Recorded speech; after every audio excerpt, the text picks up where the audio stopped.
আসসালামু আলাইকুম। এখন শুনবেন সংবাদ শিরোনাম।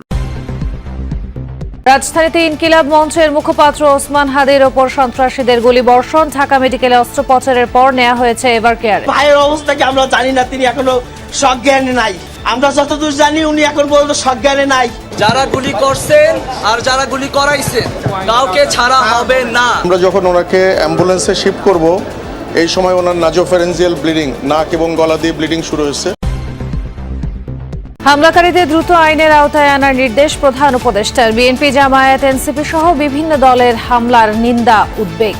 এই ঘটনা যে সমস্ত কাপুরুষরা ঘটিয়েছে আমরা তার তীব্র নিন্দা জানাই এবং আমরা চাই অবিলম্বে কাপুরুষদেরকে খুঁজে বের করে শাস্তির আওতায় আনা হোক। ঢাকা সহ সারা বাংলাদেশে এই যে যারা দুষ্কৃতিকারীরা গুলি করছে এরা কারা?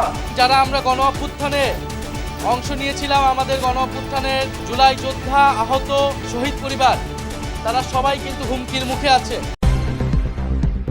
25 ডিসেম্বর দেশে ফিরবেন তারেক রহমান। হাদির ওপর হামলার ঘটনায় বিএনপির ভারপ্রাপ্ত চেয়ারম্যানের নিন্দা। শান্তি বিনষ্ট করতে চায় স্বাধীনতা বিরোধী চক্র। যারা এই দেশের স্বাধীনতাকে ধ্বংস করতে চায়, এই দেশের সার্বভৌমত্বকে ধ্বংস করে এই দেশের স্থিতিশীলতাকে ধ্বংস করতে চায়, তারা তাদের ষড়যন্ত্র যে শুরু করে দিয়েছে। হাদির ওপর গুলির প্রতিবাদে ঢাকা সহ দেশের বিভিন্ন স্থানে বিক্ষোভ। জড়িতদের দ্রুত আইনের আওতায় আনার দাবি বিভিন্ন সংগঠনের।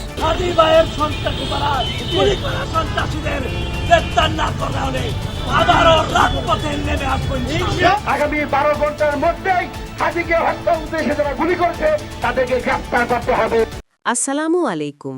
এতক্ষণ শুনছিলেন সংবাদ শিরোনাম, এখন শুনবেন বিস্তারিত। দুর্বৃত্তদের গুলিতে গুরুতর আহত ইনকিলাব মঞ্চের মুখপাত্র শরীফ ওসমান হাদিকে ঢাকা মেডিকেলের লাইফ সাপোর্ট থেকে এভারকেয়ার হাসপাতালে স্থানান্তর করা হয়েছে। চিকিৎসক জানিয়েছেন ওসমান হাদির অবস্থা সংকটাপন্ন। দুপুরে রাজধানীর বিজয়নগরে অটোরিকশা করে যাওয়ার সময় সন্ত্রাসীরা তার মাথায় গুলি করে। ঢাকা মেডিকেলে অস্ত্রোপচারের পর তাকে লাইফ সাপোর্টে নেওয়া হয়। হাদি ঢাকা ৮ আসনের সম্ভাব্য স্বতন্ত্র এমপি প্রার্থী। দুপুর প্রায় ২:৩০ জুমার নামাজ পড়ে অটোরিকশা করে যাচ্ছিলেন ওসমান হাদি। এ সময় মোটর সাইকেলে করে দুজন ওই রিকশার পাশে এসে হাদিকে লক্ষ্য করে গুলি চালায়। গুলি তার কানের পাশ দিয়ে মাথার ভেতরে ঢুকে যায়। শব্দ পেয়ে আমাদের বাসা এখানে আমরা নিচে নেমে আসি।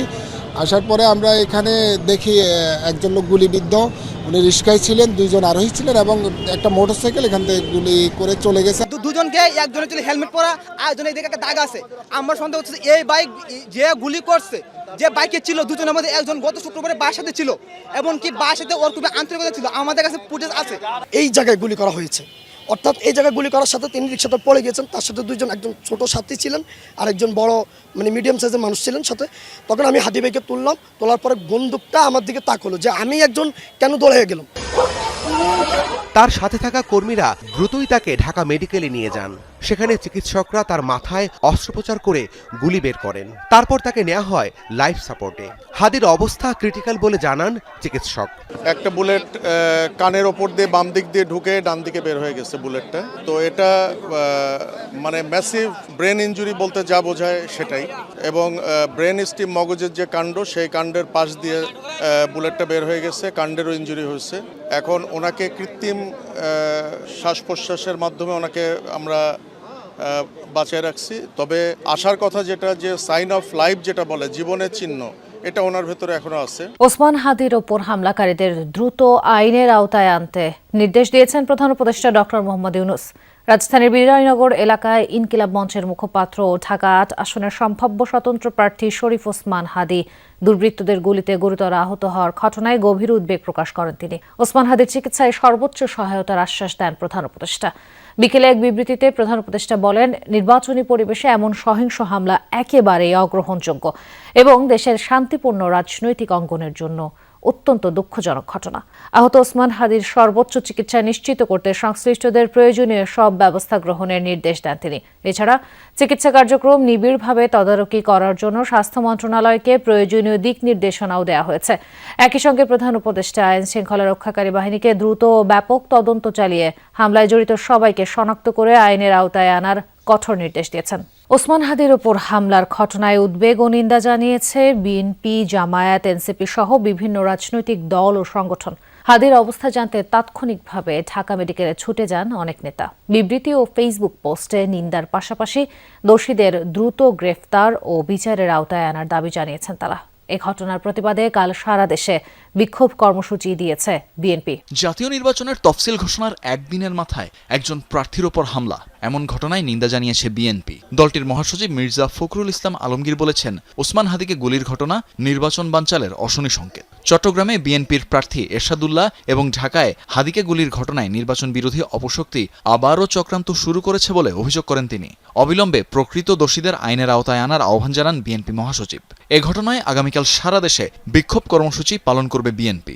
আপনার শিডিউল ঘোষণা হয়েছে, আর আজকেই আপনার একজন প্রার্থীকে গুলি করা হয়েছে 8 নম্বরে ঢাকার হাদি সাহেব। আমি তীব্র নিন্দা জানাচ্ছি এবং আমি একটা অশনি সংকেত দেখতে পাচ্ছি যে নির্বাচনকে বানচাল করার জন্য সেই শক্তি আবার চক্রান্ত শুরু করেছে এবং অবিলম্বে প্রকৃত দোষীকে খুঁজে বের করে নিয়ে আইন আওতায় আনার জন্য দাবি জানাচ্ছি। ত্রয়োদশ জাতীয় সংসদ নির্বাচনে ঢাকা 8 আসনের সম্ভাব্য স্বতন্ত্র প্রার্থী ও ইনকিলাব মঞ্চের মুখপাত্র শরীফ ওসমান হাদির ওপর গুলির ঘটনায় রাজধানী সহ সারা দেশে বিক্ষোভ মিছিল করেছে বিভিন্ন রাজনৈতিক দল ও সংগঠন। বিক্ষোভ মিছিল থেকে দুষ্কৃতকারীদের দ্রুত গ্রেফতার ও শাস্তির দাবি জানানো হয়। ঢাকা 8 আসনের স্বতন্ত্র সংসদ সদস্য পদপ্রার্থী ও ইনকিলাব মঞ্চের মুখপাত্র ওসমান হাদির ওপর সন্ত্রাসী হামলার প্রতিবাদে রাজধানীর শাহবাগ, ঢাকা বিশ্ববিদ্যালয় ও ঢাকা মেডিকেলের আশপাশের এলাকায় বিক্ষোভ করে বিভিন্ন রাজনৈতিক সংগঠনগুলো। বিক্ষোভে ছাত্র সংগঠনের নেতারা হাদির ওপর হামলার তীব্র প্রতিবাদ জানান। সন্ধ্যায় ঢাকা মেডিকেলের সামনে বিক্ষোভ করে ছাত্র দলের নেতাকর্মীরা। এ সময় তারা বলেন, তফসিল ঘোষণার পরবর্তী সময়ে আইন শৃঙ্খলা পরিস্থিতির এমন অবনতিতে উদ্বিগ্ন তারা। এই কাপুরুষোচিত হামলার সাথে কারা জড়িত সেই সন্ত্রাসীদের চিহ্নিতপূর্বক গ্রেপ্তার এবং সুষ্ঠু তদন্তের মাধ্যমে জাতির সম্মুখে পেশ করবেন যে কারা এই নির্বাচন বানচাল করতে চায়। 25 ডিসেম্বর দেশে ফিরছেন বিএনপির ভারপ্রাপ্ত চেয়ারম্যান তারেক রহমান, জানিয়েছেন বিএনপি মহাসচিব মির্জা ফখরুল ইসলাম আলমগীর। রাতে বিএনপি চেয়ারপারসনের কার্যালয়ে স্থায়ী কমিটির জরুরি বৈঠক হয়। ওই বৈঠকে ভার্চুয়ালি যুক্ত ছিলেন তারেক রহমান। এর আগে 9:30টার দিকে বৈঠক শুরু হয়। বৈঠক শেষে বিএনপির মহাসচিব মির্জা ফখরুল ইসলাম আলমগীর জানান, বিএনপির ভারপ্রাপ্ত চেয়ারম্যান তারেক রহমান আগামী 25 ডিসেম্বর দেশে আসছেন। আমাদের সেই সংগ্রামী নেতা, এই দেশের গণমানুষের অত্যন্ত প্রিয় মানুষ জনাব তারেক রহমান, আমাদের দলের ভারপ্রাপ্ত চেয়ারম্যান, তিনি আগামী 25শে ডিসেম্বর, আমি আবার রিপিট করছি যে আগামী 25শে ডিসেম্বর তিনি ঢাকার মাটিতে আমাদের মাঝে এসে পৌঁছবেন। ইনকিলাব মঞ্চের মুখপাত্র এবং ঢাকা 8 আসনের সম্ভাব্য স্বতন্ত্র প্রার্থী শরীফ ওসমান হাদির ওপর গুলির ঘটনায় দুঃখ প্রকাশ করে তীব্র নিন্দা জানিয়েছেন বিএনপির ভারপ্রাপ্ত চেয়ারম্যান তারেক রহমান। বিকেলে রাজধানীর খামারবাড়িতে কৃষিবিদ ইনস্টিটিউশন মিলনায়তনে বিএনপির দেশ গড়ার পরিকল্পনা কর্মসূচির অনুষ্ঠানে একথা জানান তিনি। বলেন, দেশের শান্তি শৃঙ্খলা ও স্থিতিশীলতা নষ্ট করতে কাজ করছে একটি গোষ্ঠী। সেই ষড়যন্ত্রের অংশ হিসেবেই হাদির উপরে হামলা করা হয়েছে।